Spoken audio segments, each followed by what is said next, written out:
Welcome back to the interview area. We are joined by Rory Mcllroy. Rory, how does it feel to be back at a U.S. Open? Yeah, it feels good. I've been on a pretty good run of U.S. Open performances over the last few years. Obviously had a close call at LACC last year. Obviously Wyndham just pipping me to the post there. But I feel like I really struggled at U.S. Open setups, 2016, 17, 18 in particular. And then, I sort of had a bit of a, I guess, like a come to Jesus moment after that, and tried to really figure out why that was. And then my performances from 2019 and after that have been really, really good. So excited to be back. I really enjoyed Pinehurst last time. We were here in 2014. Just got in, so I'm looking forward to seeing the golf course this afternoon. We're going to open up to questions here on the left.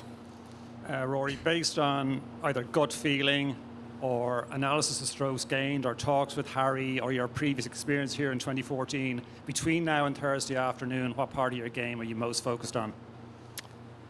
I think it's course dependent, so I would say for this golf course it'll be around the greens. From what I remember in 2014, it's obviously generous off the tee in terms of the playing corridors that you're asked to hit it into, but then if you hit it outside of those, you can get yourself into trouble in sort of this like sandy waste area. But like most Donald Ross courses, it's on and around the greens where I'm going to have to sort of do the most work and sort of figure out what shots to hit around greens.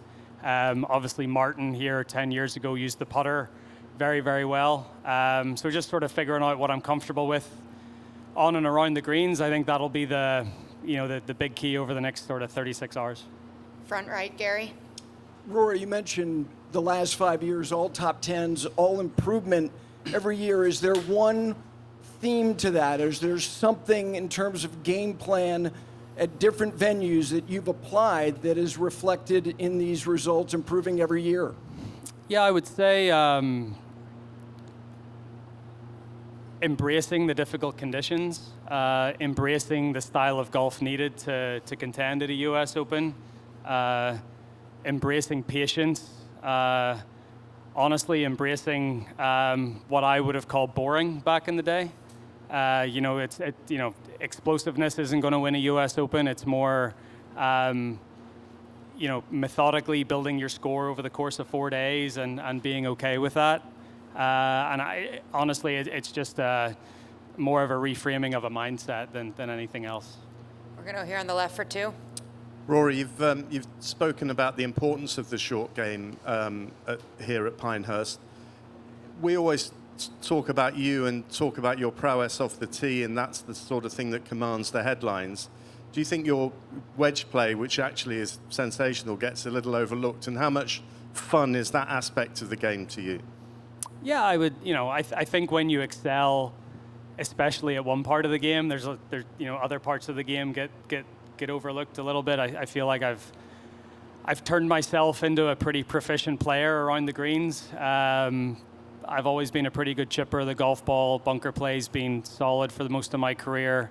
I feel like I've turned myself into a really good putter over these past sort of 4 or 5 years. But yeah, the driving is what people are interested in when they watch me hit a golf ball, and that's fine. But it takes more than driving a golf ball to win the amount of tournaments that I have, and yeah, I feel like all aspects of my game are in pretty good shape at the minute. Stay here on the left with Ann. Hi, Rory. Can you talk about Padraig Harrington getting inducted into the World Golf Hall of Fame last evening and what that means for Irish golf? Yeah, Padraig is he's the quintessential pro.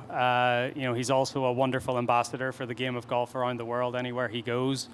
And I think from someone that grew up in that part of the world, aspiring to be one of the best golfers in the world, Padraig was the one that, and I've said this before, but he was the one that sort of opened the floodgates for us and made us believe that we could follow in his footsteps. Winning at Carnoustie in 2007, and then winning those two majors back-to-back in 2008. I think myself, Graham McDowell, Darren Clark, Shane Lowry, a lot of us we looked at him and saw him achieving things that we wanted to achieve, and it sort of made us believe a little bit more that we could. So I think he really paved the way for us in some way, and no one more deserving. You know, he's, as I said, a wonderful ambassador for the game.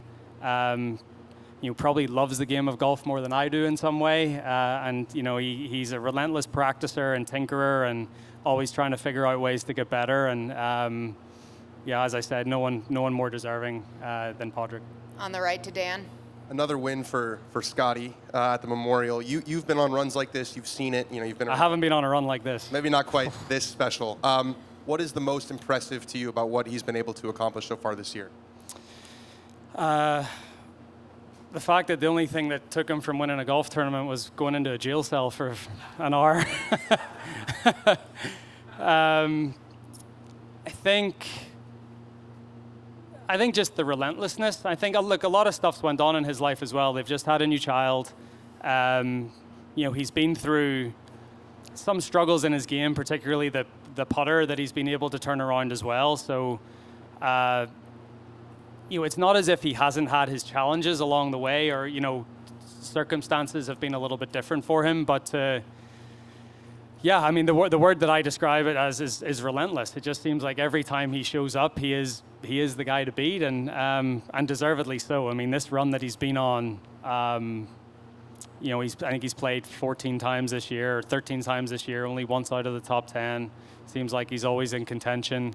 And it just doesn't, even when he, you know, like the most exciting thing about last week at Memorial was when he made the triple on 9. Everyone's like, oh, looks like people, you know, he might let people in here, but, you know, he finds a way to steady the ship, make a few birdies when he needs to, and, you know, undoubtedly the best player in the world at the minute by a long way, and, you know, it's up to us to try to get to his level. I don't remember what tournament it was, but you were in the broadcast booth, and you said, you know, maybe he should try a mallet, and then if he starts putting. Oh, Riviera, I remember it well. Yeah, you're great giving him that idea.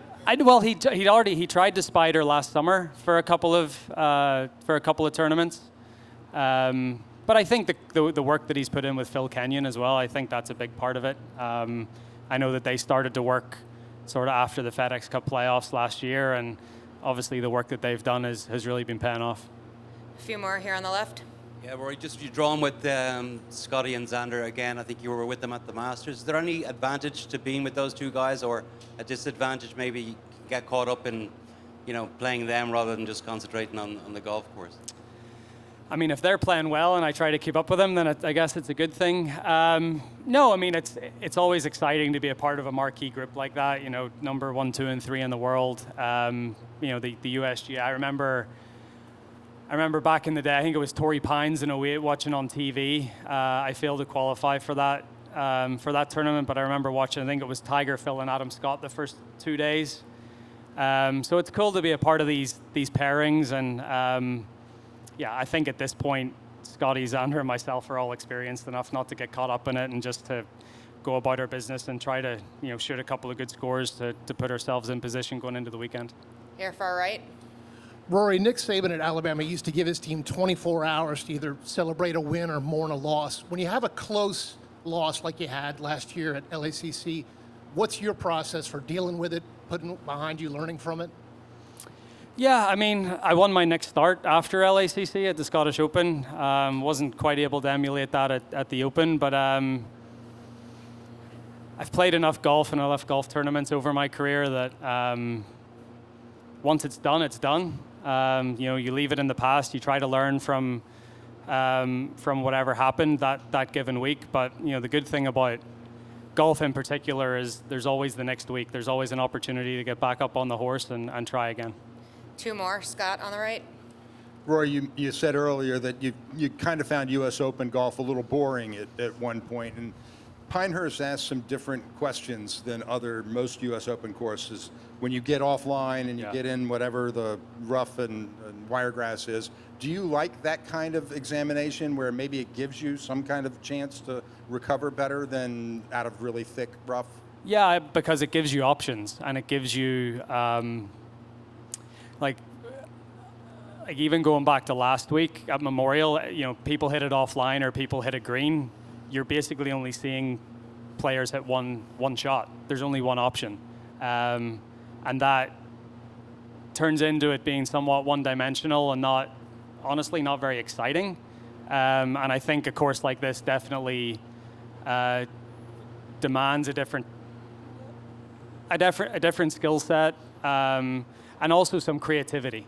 And I think that'll be on display this week. And I've already seen some videos online of people maybe trying fairway woods or having lob wedges or putters, or even if you get half lucky and get a decent lie in that wiregrass sandy area, being able to hit a recovery shot. So I think for the viewer at home, that's more exciting than just seeing guys hack out a 4-inch rough all the time. So hopefully that comes to fruition, and it is an exciting golf tournament. One more on the left, Brentley. Rory, I think so many golfers talk about the importance of like the current shot or the current tournament that you're playing, but do you still set like career goals, or do you have an idea of some numbers or accomplishments that you still want to achieve before you ultimately hang it up? Not particularly. I mean, I've always said, I still feel like being the most successful European in the game is within my reach.